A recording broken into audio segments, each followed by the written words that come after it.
الفاتحة إلى حضرة روح النبي صلى الله تعالى عليه وسلم.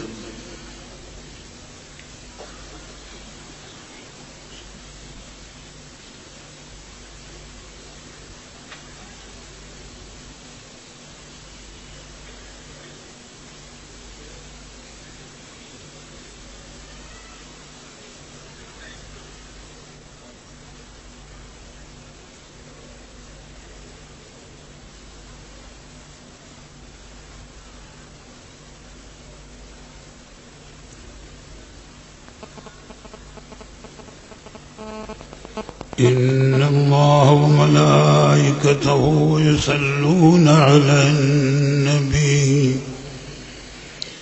يا أيها الذين آمنوا صلوا عليه وسلموا تسليما. اللهم صل على سيدنا ومولانا محمد معدن الجود والكرم وآله وبارك وسلم. سبحان ربك رب العزة عما يصفون وسلام على المرسلين والحمد لله رب العالمين.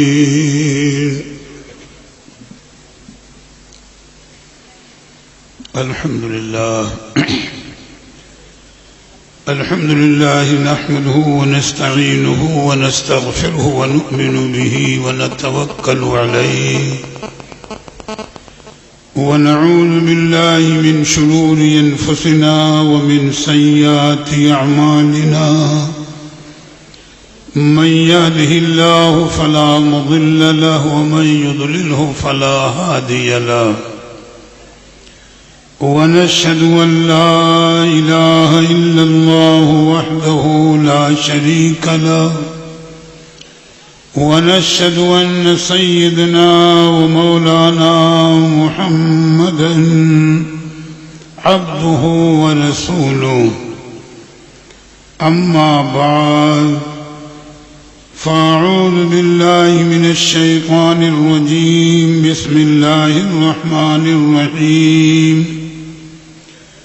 قد جاءكم من الله نور وكتاب مبين.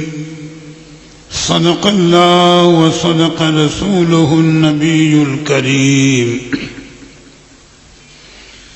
يا أكرم الخلق ما لي من ألوذ به سواك عند حلول الحادث العظيم. فإن من جودك الدنيا وذرتها ومن علومك علم اللوح والقلم. محمد سيد الكونين والثقلين والفريقين من عرب ومن عجم. هو الحبيب الذي ترجى شفاعته لكل هول من الأهوال مقتحم. غوث اعظم بمنے بے سر و ساما مدد. قبلہ دی مدد کعبہ ایمان مدد. ما گدائیم تو سلطان دو عالم ہستی. از تو داریم تما یا شہ جیلا مدد. مگر داب بلا افتاد کشتی. ضعیفان شکستارا تو پشتی. بحق خواجہ عثمان ہارون مدد کن یا معین الدین چشتی. الطفیل سید سالار مسعود زمان شیر حق شاہ شہیداں فاتح ہندوستان فاتح و غالب کنم بر ہر یک از دشمناں ہمارا خوشحال گرداں اے خدائے دو جہاں. درود پاک کا نذرانہ پیش کریں. اللہم صلی علی سیدنا و مولانا محمد معدن الجود والکرم وآلہ وبارک وسلم صلاة و سلام علیک یا رسول اللہ صلی اللہ تعالی علیہ وسلم. محترم حضرات، نہایت سکون و اطمینان کے ساتھ ذہن کو حاضر رکھیں. کل کی میری گفتگو آپ کے ذہن میں انشاءاللہ تعالی ضرور ہوگی. اللہ کے پیارے حبیب کے دادا حضرت سیدنا عبد المطلب رضی اللہ تعالی عنہ کی سیرت کا میں نے تذکرہ ترتیب وار شروع کیا ہے. کل زمزم شریف سے متعلق جو آپ کے کارنامے ہیں اور آپ کے ذریعے جو نور محمدی کا فیضان ظاہر ہوا، میں نے کل اس کی تفصیل بتائی ہے. اور جہاں تک آپ کے فیضان کا تعلق تو ایک روایت غالباً یہ سیرت حلمیہ یا زرقانی شریف وغیرہ کی ہے کہ آپ کا فیضان تو ہر دور میں آپ کی پوری حیات ظاہری میں جاری رہا. علماء نقل فرماتے ہیں کہ جب کبھی بھی مکہ شریف کے علاقے میں قحط سالی کا معاملہ ہوتا تھا اور قحط سالی ہوتی، بارش نہ ہوتی، لوگ پریشانی کے عالم میں ہوتے، تو حضرت سیدنا عبد المطلب رضی اللہ تعالی عنہ کو لیتے اور کوہ صبیر پر آتے. میری تقریروں میں شاید کبھی سنا ہوگا، یہ کوہ صبیر منی شریف اور مکہ شریف کے بیچ میں ایک پہاڑ ہے. اور اس پہاڑ کی یہ خصوصیت ہے کہ اگر کوہ صبیر کی چوٹی پر چڑھ کر کے دیکھا جائے تو ایک طرف پورا حرم کعبہ نظر آتا ہے اور دوسری طرف نظر ڈالی جائے تو میدان منی سے لے کر مزدلفہ شریف تک کا منظر سامنے آتا ہے. تو اسی کوہ صبیر پر حضرت عبد المطلب رضی اللہ تعالی عنہ کو لے کر کے اہل مکہ جاتے اور آپ کو وسیلہ بنا کر خدا کی بارگاہ میں بارش کی دعا کرتے. یا غور کرو، اس زمانے کے کفار بھی گویا بالفاظ دیگر نور محمدی کے فیضان کے قائل. حضرت عبد المطلب کو یہ مقام تو نور محمدی کے صدقے ہی میں تو حاصل تھا. تو علماء فرماتے ہیں کہ آپ کو وسیلہ بنا کر کے اور جب کفار مکہ اہل مکہ بارش کے لیے دعا کرتے تو الفاظ علماء کے یہ ہیں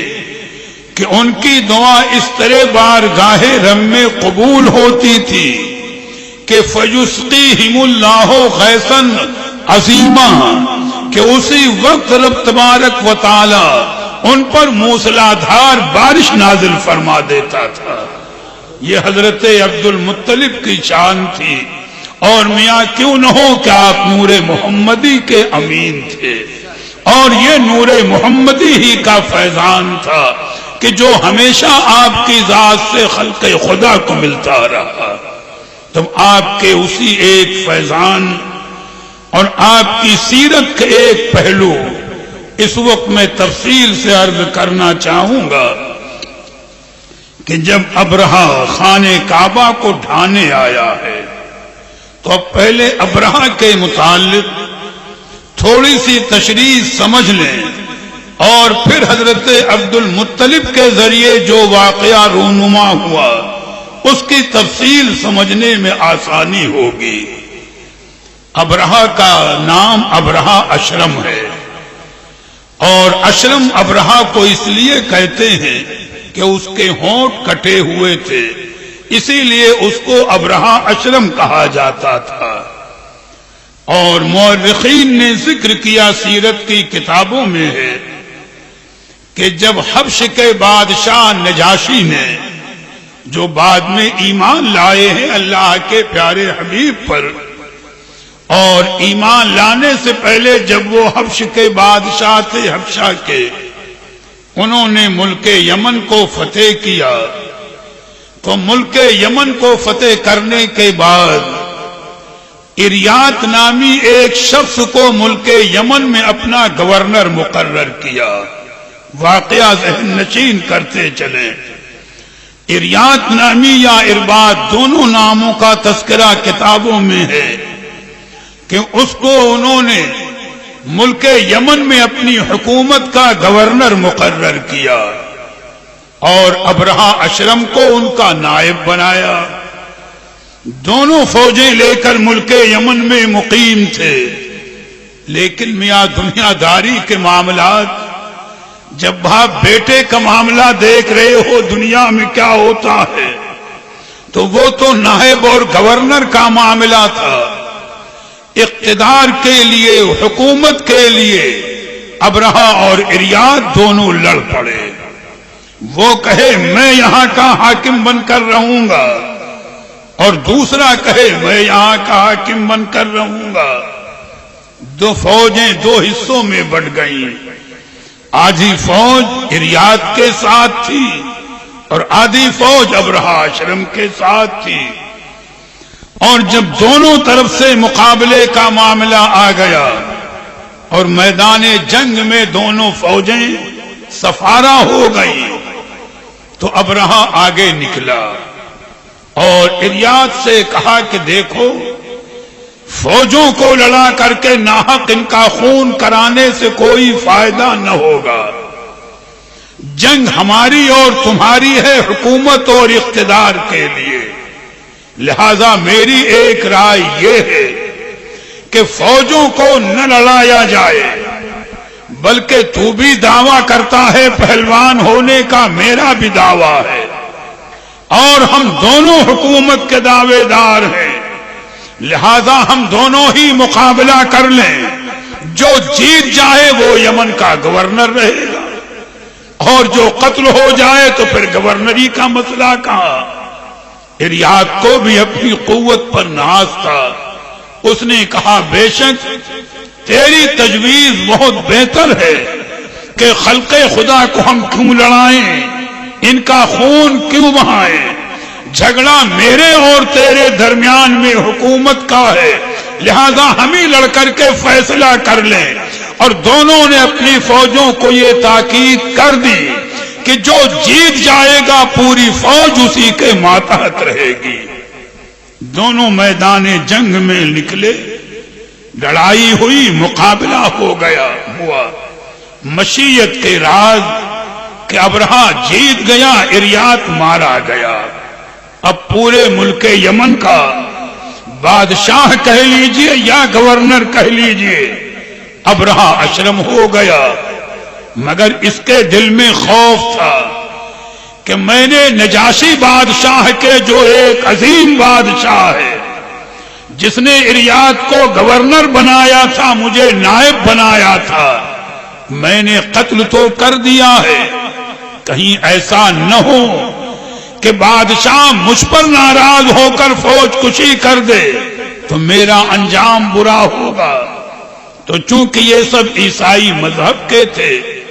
لہذا نجاشی بادشاہ کو جو ابھی مذہب عیسائی پر تھے، خوش کرنے کے لیے ابرہہ نے مضبوط اور اچھی لکڑیوں کا ایک خوبصورت گرجا گھر بنوایا، اس میں سونے چاندی کے پترے لگوائے، ہیرے جواہرات جڑوائے، جیسا اس زمانے میں تعمیر کا انداز تھا، یعنی بہت ہی قیمتی اور خوبصورت گرجا گھر بنایا، اور اس کا نام اس نے قلیس رکھا۔ اور جب یہ عمارت تعمیر ہو گئی تو اس نے نجاشی بادشاہ کے پاس پیغام بھیجا کہ اے بادشاہ، میں نے تیری خوشی کے لیے اس انداز کا ایک قلیس نامی گرجا گھر بنوایا ہے، اور میری یہ خواہش ہے کہ میں نے یہ سنا ہے کہ مکہ شریف میں ایک گھر ہے جسے لوگ کعبۃ اللہ کہتے ہیں، اللہ کا گھر کہتے ہیں، تو عرب اور چاروں طرف کے لوگ وہاں پر کثرت سے جمع ہوتے ہیں، تحفے تحائف پیش کرتے ہیں، اس کا طواف کرتے ہیں۔ تو میری کوشش یہ ہوگی کہ میں عرب والوں کو، یمن والوں کو حکم دوں کہ اب وہ مکہ نہ جائیں، خانہ کعبہ کا طواف نہ کریں، بلکہ وہ میرے بنائے ہوئے اس گرجا گھر قلیس کی آ کر کے طواف کریں، یہاں عبادت کریں، اور جملہ تحفے تحائف یہاں پیش کریں، اور اگر راضی نہ ہوں گے تو میں جا کر مکے میں خانہ کعبہ کو ڈھا دوں گا۔ ظالم کی نیت کا یہ حال، اور جب ظلم پر آمادہ ہوا نجاشی کے پاس پیغام بھیج دیا، تو جب ابرہہ کے ارادوں کی اطلاع، بھئی یہ پورا عرب، یمن وغیرہ یہ سبھی عرب میں شامل تھے، جب عرب کے لوگوں کو اطلاع ملی کہ ابرہہ یہ ناپاک ارادہ رکھتا ہے اور ایسا اس کا ظلم کرنے کا ارادہ ہے، تو عرب کے لوگ غصے میں آ گئے۔ مکہ مکرمہ میں ایک قبیلہ آباد تھا یا قریب میں، جس قبیلے کا نام قبیلے بنی کنانا تھا، تو بعض مورخین نے لکھا کہ اسی قبیلے بنی کنانا کا ایک شخص ابرہہ نے شروع میں اس گرجا گھر میں بطور خادم کے رکھا تھا۔ تو جب قبیلے بنی کنانا کے اس شخص کو یہ پتا چلا کہ ابرہہ کا یہ ارادہ ہے کہ وہ خانہ کعبہ کو ڈھا دے اور معاذ اللہ خانہ کعبہ کو مسمار کر دے، تو اسے غصہ آیا۔ ایک دن رات میں اس نے اس گرجا گھر کے اندر جس کو ابرہہ نے بنایا تھا، جس کا نام قلیس تھا اور یہ خدمت پر مقرر تھا، غصے میں آ کر اسی میں پاخانہ پیشاب کر کے اور گندا کر کے اور راتوں رات باہر نکل گیا، یعنی توہین کی اس کے عبادت خانے کی، اس غصے میں کہ وہ خانہ کعبہ کو ڈھانا چاہتا۔ ابرہہ کو جب پتا چلا کہ اس خادم نے یا بنی کنانا کے اس شخص نے جو مکہ مکرمہ کا رہنے والا ہے، اس نے اس طرح اس کے گرجا گھر کی توہین کی ہے، تو طیش میں آ گیا، لشکر کو حکم دیا کہ تیاری کرے اور چل کر کے ہم خانہ کعبہ کو ڈھا دیں گے اور خانہ کعبہ کو مسمار کر دیں گے۔ تیاریوں میں لگ گیا۔ قدرت کا نظام ابھی اس تیاری میں تھا کہ عرب کا ایک قبیلہ، وہ بھی مکہ شریف کا رہنے والا، ایک قافلہ ادھر سے گزرا اور رات کو اسی گرجا گھر کے قریب ٹھہرا، کھانا پکانے کے لیے یا کسی ضرورت سے۔ اس قافلے نے آگ روشن کی، ہوا تیز تھی، اور جب آگ اڑی تو اس گرجا گھر کو لگ گئی جو لکڑی سے بنا تھا، پورا گرجا گھر جل کر راکھ ہو گیا۔ جب قافلے والوں نے یہ دیکھا تو وہ راتوں رات وہاں سے روانہ ہو گئے کہ ایسا نہ ہو کہ کہیں ابرہہ ہم پر ظلم کرے۔ تو جب اس کو یہ پتا چلا کہ جس قافلے کی آگ سے اس کا گرجا گھر جلا ہے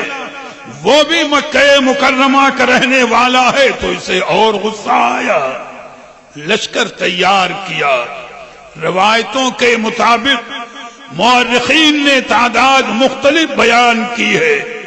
کہ گھوڑے یا پیدل سواروں کا معاملہ الگ رہا. بروایت 1000 ہاتھی تھے یا بروایت 2000 ہاتھی اس کے لشکر میں تھے یا اور کم و بیش کا بھی مورخین نے تذکرہ کیا. ابرہہ نے اپنا یہ لشکر لیا اور مکہ مکرمہ کی جانب روانہ ہوا، اور یمن میں ابرہہ کا جو دارالحکومت تھا اس مقام کا نام مقام صنعاء ہے جو آج بھی یمن کی راجدھانی ہے. یہاں سے یہ مکہ شریف کی جانب روانہ ہوا تو علماء فرماتے ہیں یمن کے اسی علاقے میں جو اور قبائل آباد تھے، بھئی پورا عرب جو کچھ صحیح بت پرستی میں تھے، جو کچھ معاملات تھے، لیکن وہ بنام حج سال میں جمع ہوتے تھے، خانہ کعبہ کا طواف کرتے تھے اور خانہ کعبہ کا احترام کرتے تھے. تو یمن میں ایک مضبوط قبیلہ آباد تھا. اس قبیلے کے سردار کا نام ذو نصر تھا یا ذو نظر تھا. جب اس نے دیکھا کہ ابرہہ کا لشکر خانہ کعبہ کو ڈھانے کے لیے جا رہا ہے تو اس نے اپنے قبیلے کو اور دوسرے قبیلے کے لوگوں کو لیا، ابرہہ کا مقابلہ کیا. اسے یقین تھا کہ وہ جیت جائے گا،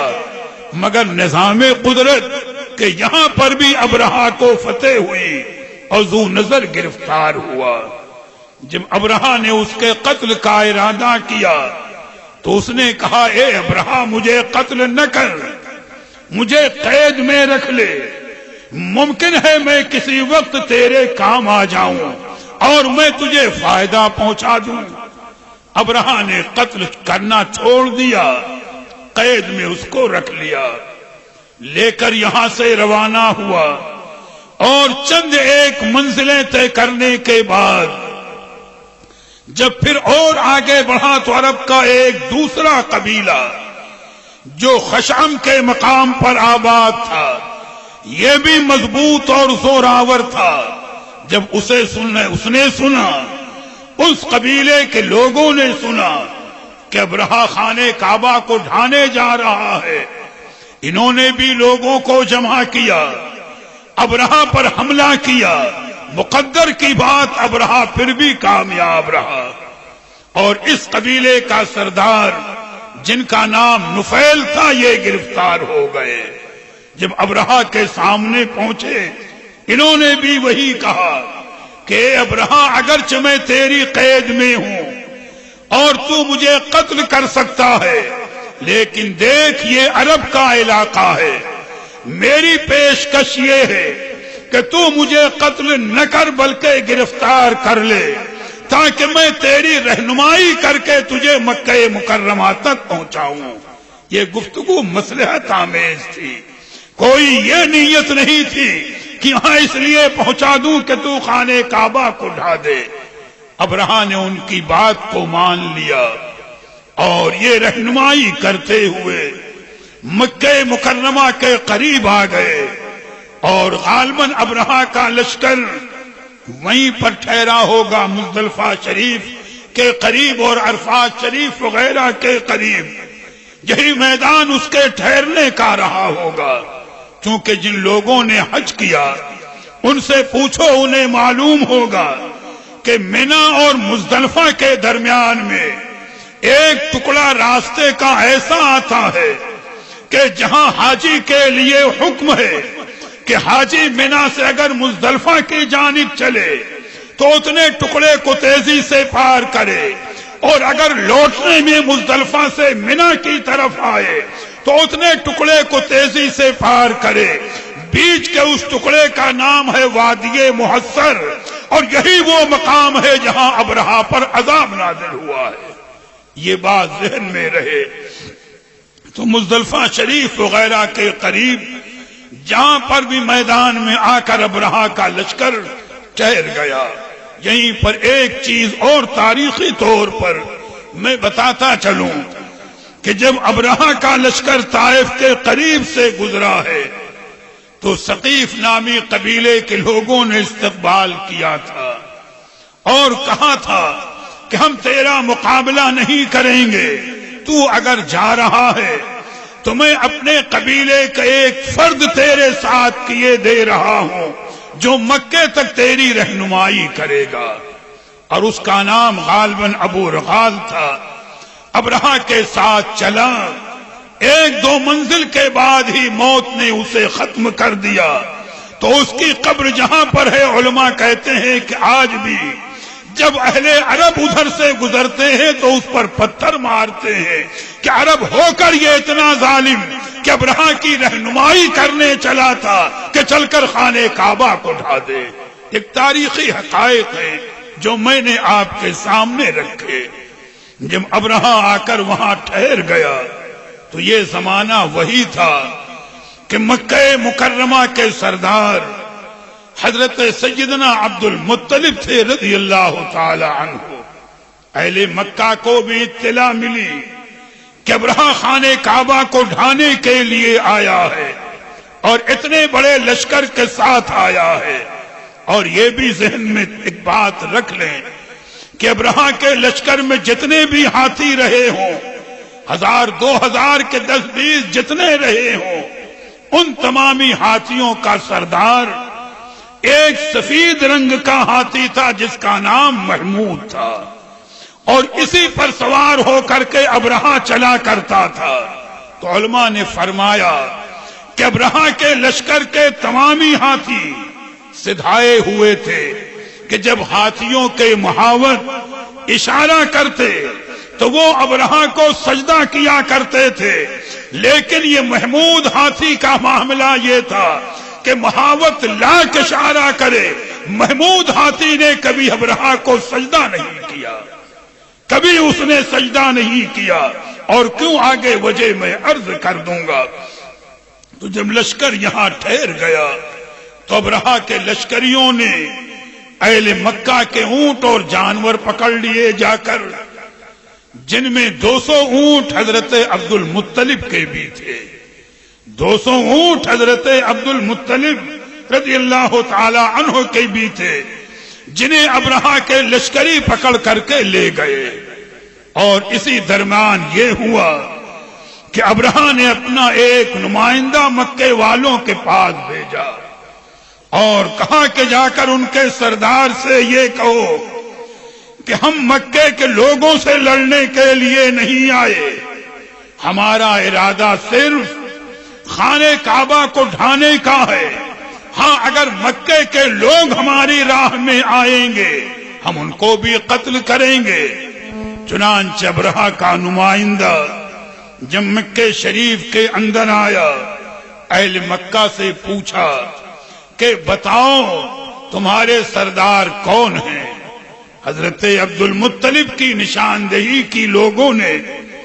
اور بتایا کہ مکے والوں کے سردار یہ حضرت عبد المطلب ہیں۔ نمائندہ آپ سے ملا اور کہا اے سردار مکہ، ابرہہ نے یہ پیغام دے کر کے بھیجا ہے کہ میں آپ سے لڑنے نہیں آیا، میں صرف خانہ کعبہ کو ڈھانے آیا ہوں معاذ اللہ، اور اگر کوئی لڑنے پر آمادہ ہوگا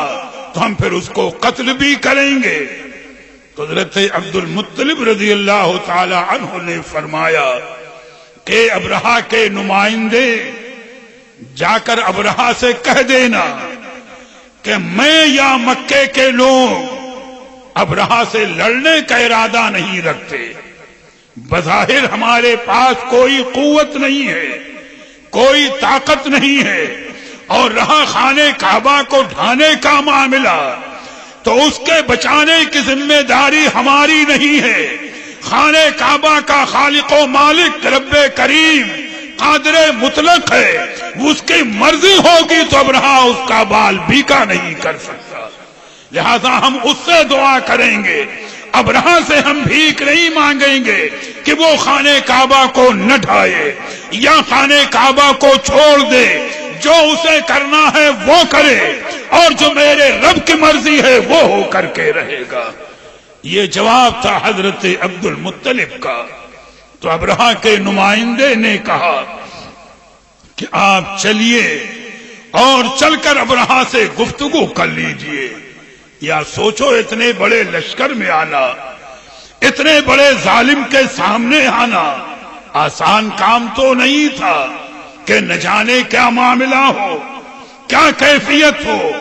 لیکن علماء فرماتے ہیں کہ حضرت عبد المطلب رضی اللہ تعالی عنہ بلا خوف و خطر ابرہہ کے لشکر میں تشریف لائے، اور نہ آپ پر کوئی خوف تھا، نہ کوئی ڈر تھا، نہ کوئی ہیبت تھی۔ علماء نے ذکر کیا کہ یہ سب فیضان تھا نور پاک محمد الرسول اللہ صلی اللہ تعالی علیہ وسلم کا۔ جب آپ ابرہہ کے لشکر میں آئے، حالات کا علم تھا، تو آپ نے لوگوں سے پوچھا یہ بتاؤ ذو نظر کہاں پر ہے جو یمن کا رہنے والا ہے؟ چونکہ آپ کی اس سے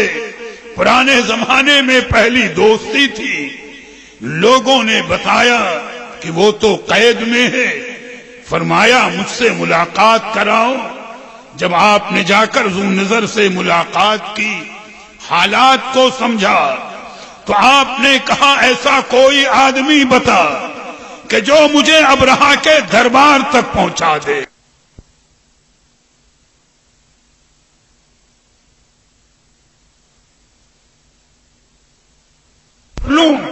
بلایا گیا ہوں، اتنی بھیڑ ہے، ہما ہمی ہے، میں کس کو نمائندہ بنا کر اس کے پاس بھیجوں؟ تو ذو نظر نے کہا میں تو قید میں ہوں، البتہ ابرہہ کا جو فیل بان ہے، یعنی اس کے ہاتھی کا محاوت ہے، عیسائی سے، اس کا نام انیس ہے، وہ میرا دوست ہے، میں اسے بلاتا ہوں، اور کوشش ہوگی کہ اس کی معرفت ابرہہ کے دربار تک آپ پہنچ جائیں، پھر جو گفتگو کرنی ہے وہ آپ گفتگو کر لیں گے۔ فرمایا اسے بلاؤ۔ انیس کو اس نے بلوایا، حضرت عبد المطلب کا تعارف کرایا، اور وہ آپ کو لے کر ابرہہ کے دربار کی جانب چلا۔ پہلے خود ابرہہ کے پاس پہنچا اور تعارف کرایا کہ سردار قریش، سردار مکہ حضرت عبد المطلب تجھ سے ملنے کے لیے آئے ہیں، اور تو نے اپنا نمائندہ بنا کر کے ایک شخص کو بھیجا تھا، وہ دعوت دے کر کے انہیں لایا ہے۔ اب یہاں پر تھوڑی دیر ذہن کو حاضر رکھیں، تمہیں دو ایک اہم باتیں سمجھا دوں، درود پاک پڑھ لیں۔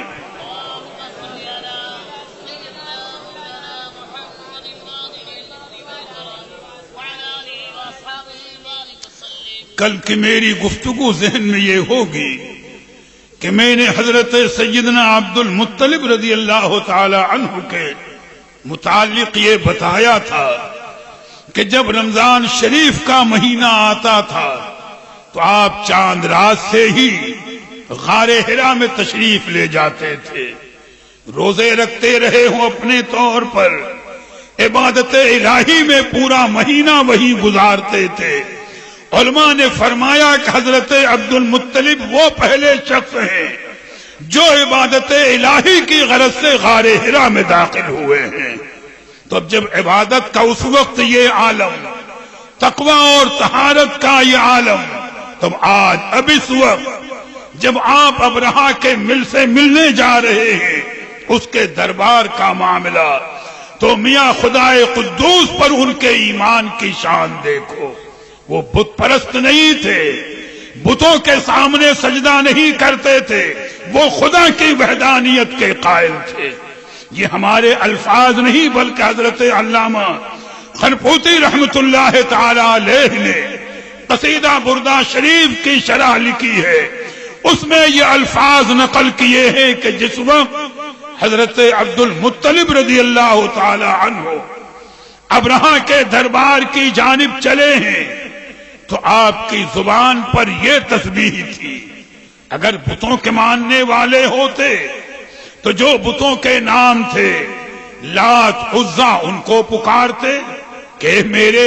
خداؤ مدد کرو، اگر بتوں کو خدا مانتے تو بتوں کو پکارتے اس وقت کہ ایک انتہائی ظالم جابر اور سرکش کے مقابلے میں جا رہے ہیں کہ نہ جانے وہاں پر کیا معاملہ ہو، تنہا ہیں، پوری فوج اس کے ساتھ ہے، لیکن بتوں کا نام زبان پر نہیں تھا، بتوں کو نہیں پکار رہے تھے، بلکہ علامہ خرپوتی نے پوری عبارت نقل کی ہے کہ آپ یہ کہہ رہے تھے، دعا مانگ رہے تھے، اللہم یا سمیع یا بصیر یا علیم یا خبیر، یعنی اے میرے اللہ، اے میرے رب، تو سمیع ہے، سننے والا ہے، علیم ہے، جاننے والا ہے، بصیر ہے، دیکھنے والا ہے، خبیر ہے، خبر رکھنے والا ہے۔ اللہم یا سمیع یا بصیر یا علیم یا خبیر، یہ آپ کے پہلے کلمات تھے۔ اور پھر دیکھو اللہ کے پیارے حبیب کی شان پر، ان کے کرم پر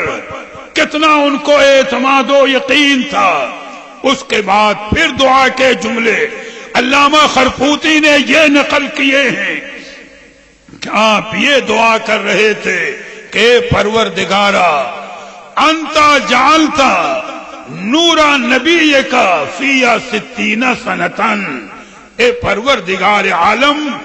تو نے اپنے حبیب کے نور کو 1-2 سال نہیں 60 سال تک میرے پاس بطور امانت کے رکھا ہے۔ یہ کہہ رہے ہیں کہ اے پروردگار عالم، تو نے 60 سال تک اپنے پیارے حبیب کے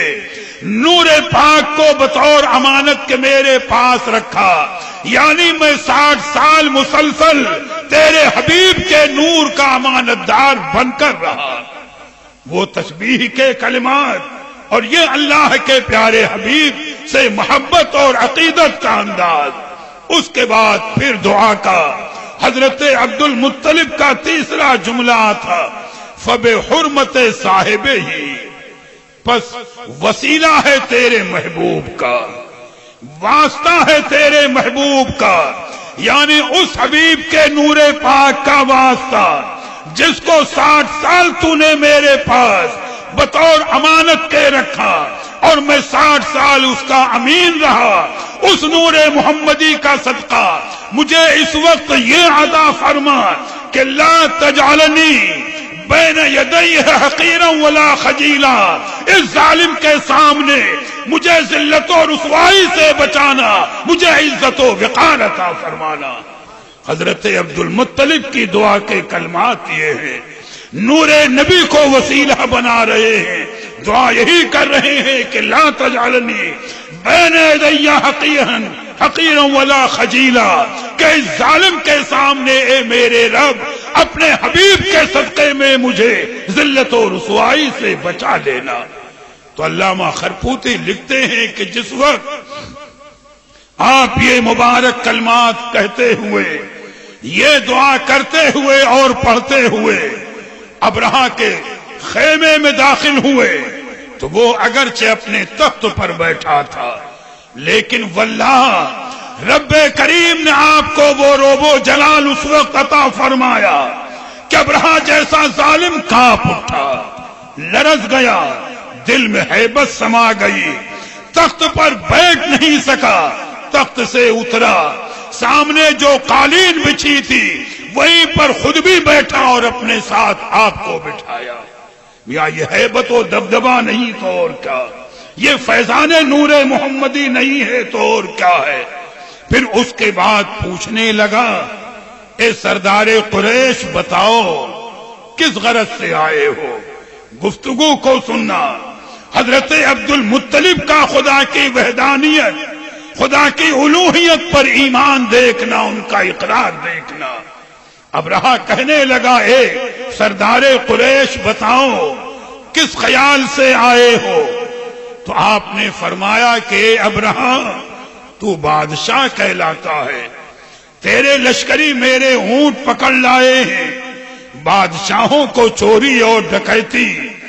زیب نہیں دیتی، میرے اونٹ واپس کر دے۔ تو ابرہہ کہنے لگا کہ میں تو سمجھا تھا کہ آپ کوئی اونچی بات کریں گے، لیکن آپ نے اتنی معمولی بات کی کہ آپ کو دیکھا تھا تو میرے دل میں آپ کی ہیبت بیٹھ گئی تھی، لیکن یہ بات سن کر کے مجھے تعجب ہو رہا ہے کہ آپ اونٹوں کا مطالبہ کر رہے ہیں۔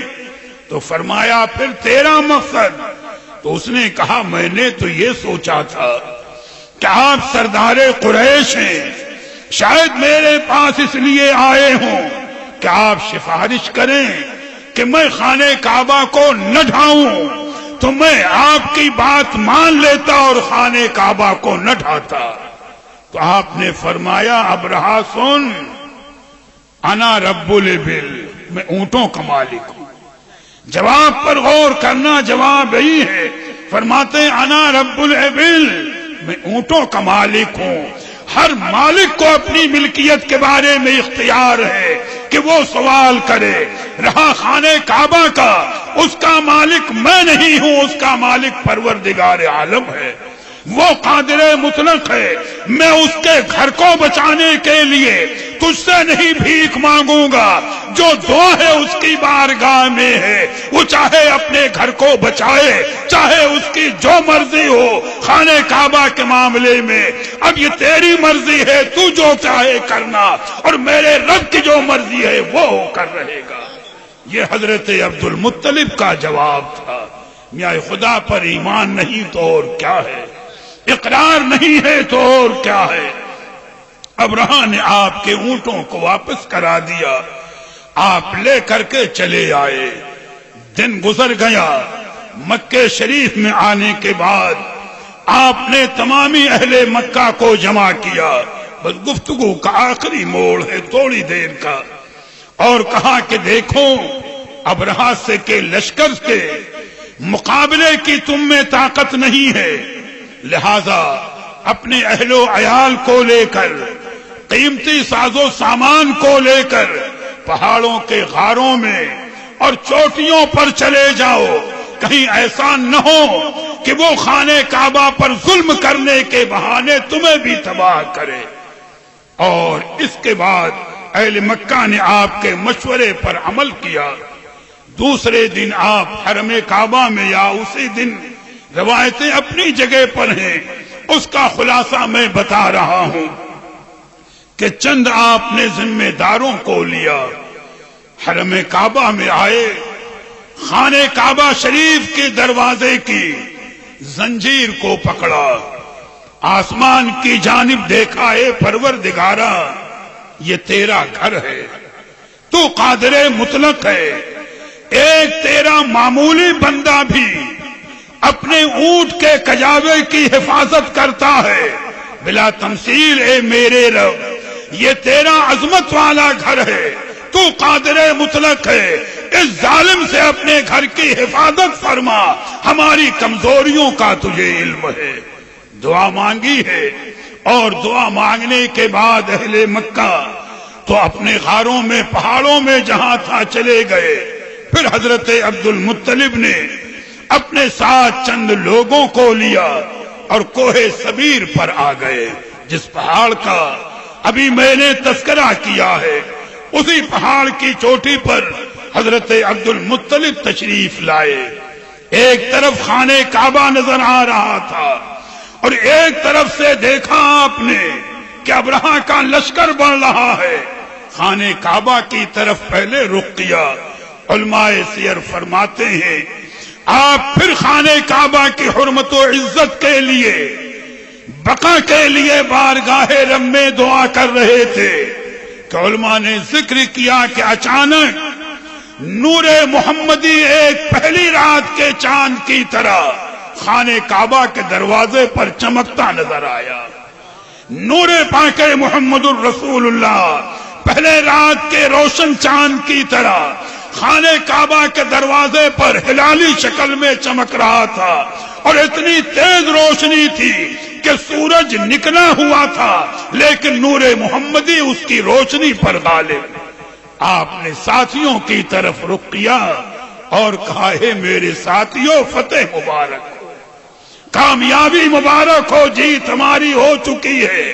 فتح ہماری ہو چکی ہے۔ ابھی آپ یہ دعا مانگ رہے تھے،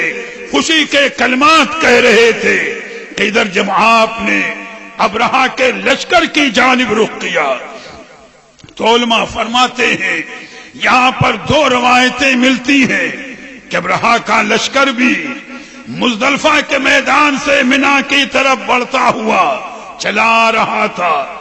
اور جب قریب پہنچا ہے وادی محصر کے اور ادھر حضرت عبد المطلب نے ادھر اپنا چہرہ کیا تو جیسے ہی وہ محمود ہاتھی جو سب سے آگے آ رہا تھا، جیسے ہی اس کی نظر حضرت عبد المطلب کے چہرے پر پڑی تو اس نے فوراً جھک کر کے سجدے میں سر رکھ دیا، وہیں پر جہاں تھا سجدے میں سر رکھا اور انسانوں کی طرح بزبان فصیح اس نے کہا السلام علی نور الذی فی ظہرک یا عبد المطلب، یعنی اے حضرت عبد المطلب اس نور پر سلام ہو جو تمہاری پشت میں جلوہ فرما رہا ہے، سلام کر رہا ہے۔ سوچو غور کرو، نور پاک مصطفیٰ کی عظمت دیکھو، اس کے صدقے میں حضرت عبد المطلب کا مقام دیکھو۔ اور وہیں پر علماء نے دوسری روایت کہ اس کے بعد جب وہ ہاتھی اٹھا اور اس کو آگے بڑھانا چاہا، اس کے محاوتوں نے بروایت فیلبان کوئی اور تھا یا بروایت یہی نفیل نامی شخص بھی قریب میں چل رہا تھا، جیسے ہی وادی محصر کے قریب وہاں پر پہنچا ہوگا یہ نفیل نامی شخص آگے بڑھا۔ دل میں تو عظمت کعبہ تھی، میاں رب تعالیٰ کی قدرت کے مظاہر ہیں۔ نفیل آگے بڑھ کر محمود ہاتھی کے پہلو میں کھڑا ہو گیا اور اس کا کان پکڑ کر کہا، کیا جملے تھے نفیل کے، یہ کہا ابرک یا محمود، اے محمود ہاتھی یا تو یہیں ہمیشہ کے لیے بیٹھ جا۔ اس نے کہا ابرک او ارجے راشدن من حیث جیتا، یعنی اے محمود یا تو یہیں بیٹھ جا یا جہاں سے چلا ہے ادھر لوٹ جا۔ اپنی زبان میں ہاتھی سے کہہ رہا ہے، میاں ہاتھی عربی بظاہر کیا جانے مگر یہ قدرت کا نظام ہے، قدرت اپنی شان ظاہر کر رہی ہے۔ اور اس کے بعد پھر وہ کہتا ہے نفیل اے محمود ہاتھی جان لے فَإِنَّكَ فِي بَلَدِ اللَّهِ الْحَرَامِ، تو اس شہر میں ہے جو اللہ کا شہر کہلاتا ہے، ادب کا دامن چھوٹنے نہ پائے۔ بس نفیل کا اتنا کہنا تھا کہ محمود ہاتھی وہیں پر بیٹھ گیا۔ علماء فرماتے ہیں کہ ہاتھیوں کو چلانے کے جو طریقے گرز کے یا آکس وغیرہ کے ذریعے اس کے سر پر چوٹیں لگائیں مگر اٹھنے کا نام نہیں، اس کے پیٹ میں زخم لگائے مگر اٹھنے کا نام نہیں۔ علماء فرماتے ہیں اگر ملک یمن کی طرف لوٹاتے تھے تو تیز چلتا تھا، ملک شام کی طرف چلائیں تو تیز چلتا تھا، کسی اور رخ پر چلائیں تو محمود ہاتھی تیز دوڑتا تھا، لیکن جب مکہ شریف کی طرف موڑے تو وہیں پر بیٹھ جاتا تھا۔ ہر تکلیف جھیلی مگر مکے کی طرف نہیں بڑھا۔ اب عاجز ہو گئے اور بس اب اسی میں اچانک اتنی دیر میں سمندروں کی جانب سے، دریاؤں کی جانب سے ابھی ابرہا اپنے لشکر کو بڑھانے ہی کے چکر میں تھا کہ ابابیل پرندوں کا لشکر آ گیا اور ان کی چونچ میں ایک کنکری تھی، دونوں پنجوں میں ایک ایک کنکریاں تھی۔ علماء فرماتے ہیں کہ وہ کنکریاں مسور کے دانے کے برابر تھی، اور یہ بھی قدرت کا نظام کہ ہر کنکری پر ابرہا کے لشکر کے ایک ایک کافر کا نام بھی لکھا تھا۔ یہ قدرت کا نظام ہے، ابرہا کے لشکر کے ایک ایک کافر کا نام بھی ان پتھروں پر لکھا تھا۔ اچانک پرندوں کا وہ لشکر آیا اور کنکریاں گرانی شروع کی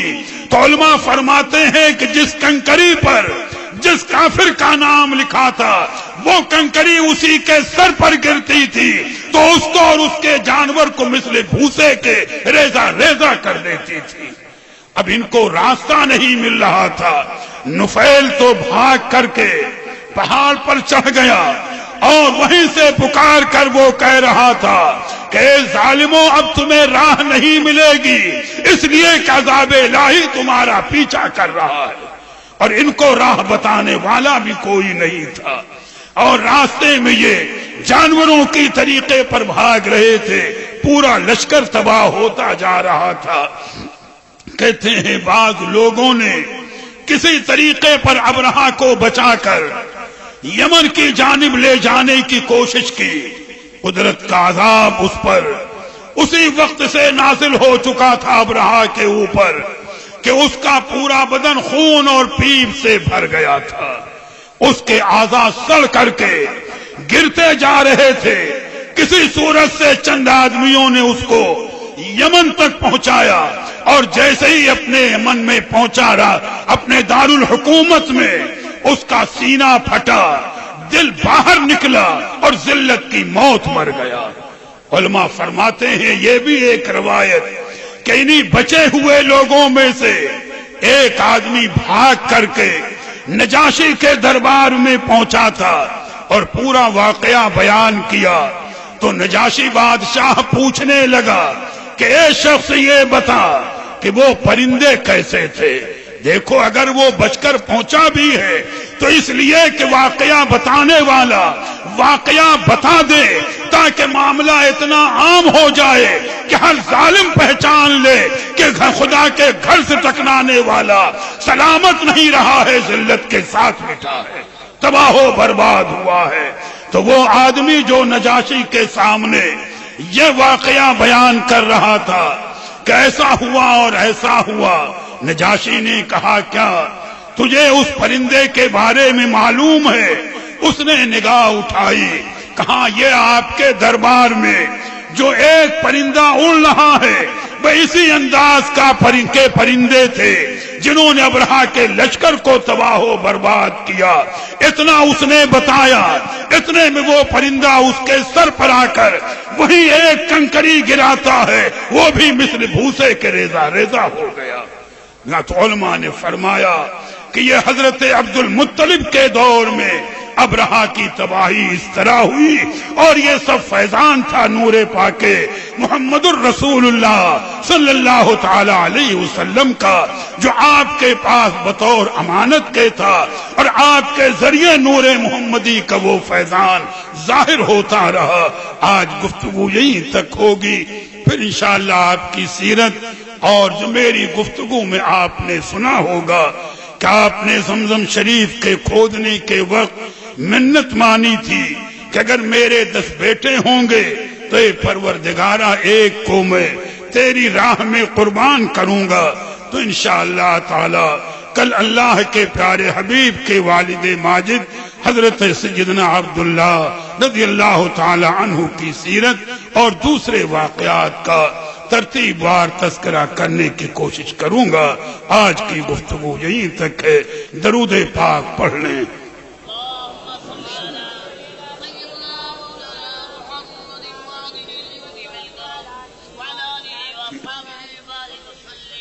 جب یہ نظام عالم بگڑ چکا تھا، دنیا گمراہ ہو چکی تھی، ہر طرف کفر و شرک کا دورہ تھا، اس نظام عالم کو سنوارنے کے لیے ہمارے آپ کا آقا و مولا حضور مدنی تاجدار، اللہ کے محبوب حضور دانائے غیوب، روحی فدا ہو جناب محمد الرسول اللہ صلی اللہ تعالی علیہ وسلم، ربیع الاول شریف کے مہینے میں دوشنبے کے دن 12 تاریخ صبح صادق کے وقت باہزارہ جاہو جلال جلوہ فرما ہوئے ساری کائنات نے درود و سلام کا نذرانہ پیش کیا تھا۔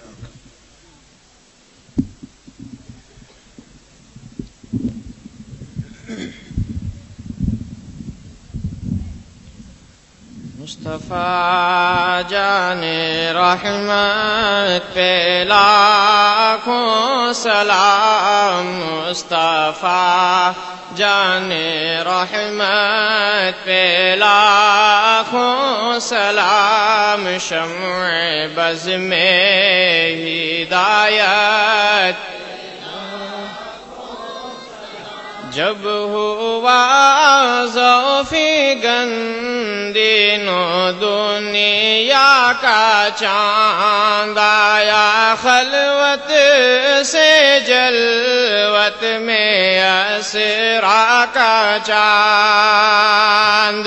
نکلا جس وقت مسعود بطحا کا چاند جی سوہانی گھڑی چمکا طیبہ کا چاند اس دل افروز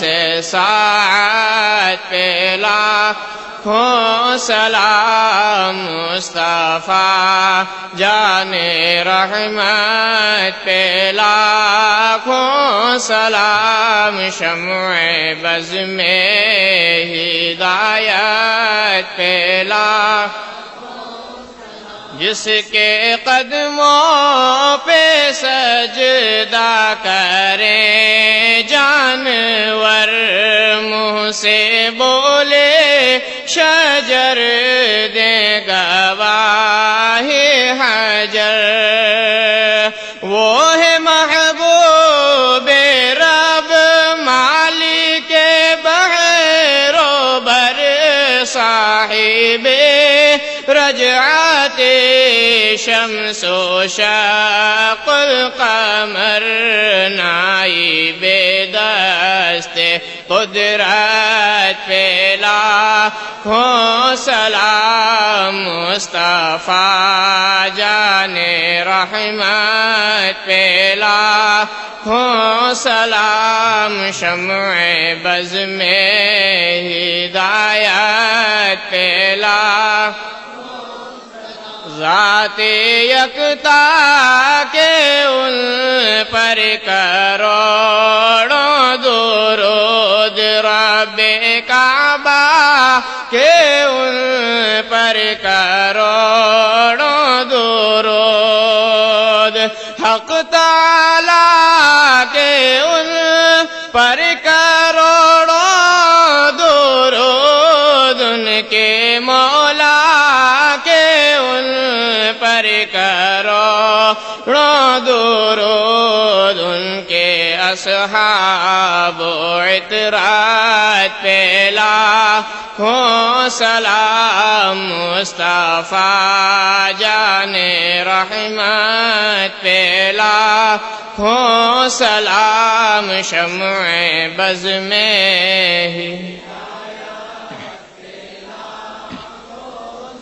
مجھ سے خدمت کے قدسی کہیں ہاں رضا وہ رضا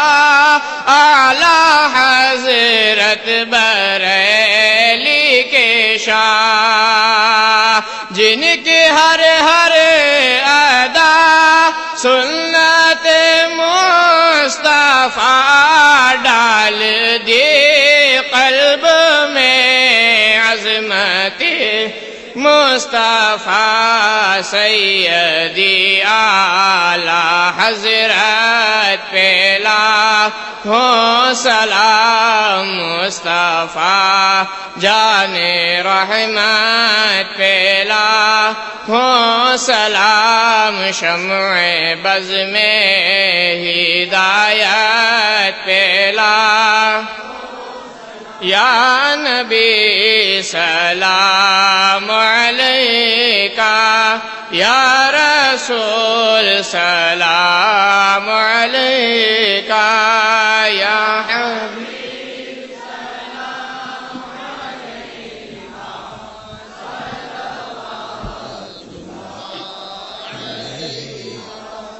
سلام علیکہ الصلاة والسلام علیکہ یا نبی اللہ الصلاة والسلام عليك يا رسول الله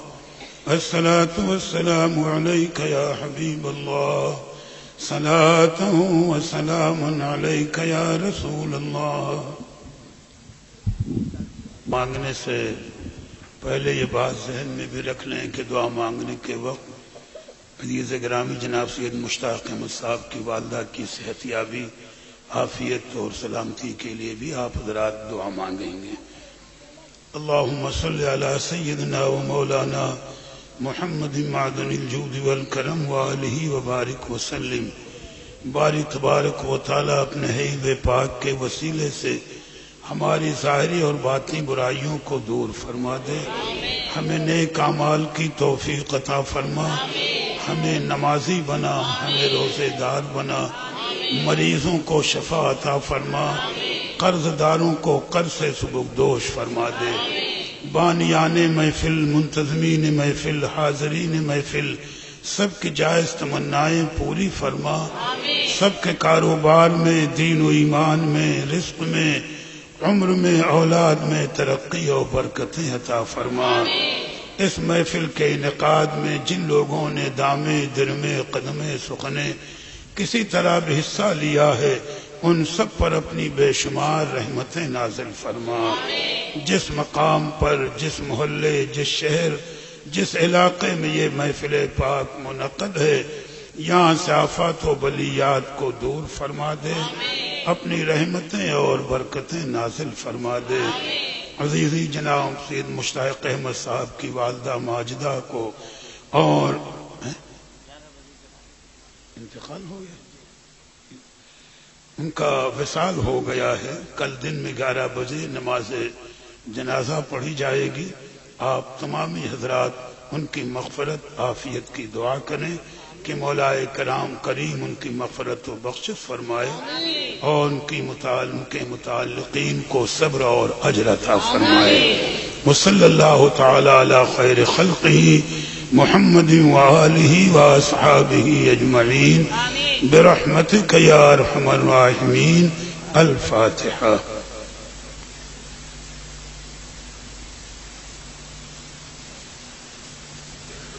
ان اللہ وملائکتہ یصلون علی النبی یا ایھا الذین آمنوا صلوا علیہ وسلموا تسلیما۔ اللہم صل علی سیدنا مولانا محمد معدن الجود والکرم وآلہ وبارک وسلم۔ سبحان ربک رب العزة عما یصفون وسلام علی المرسلین والحمد للہ رب العالمین بحق لا الہ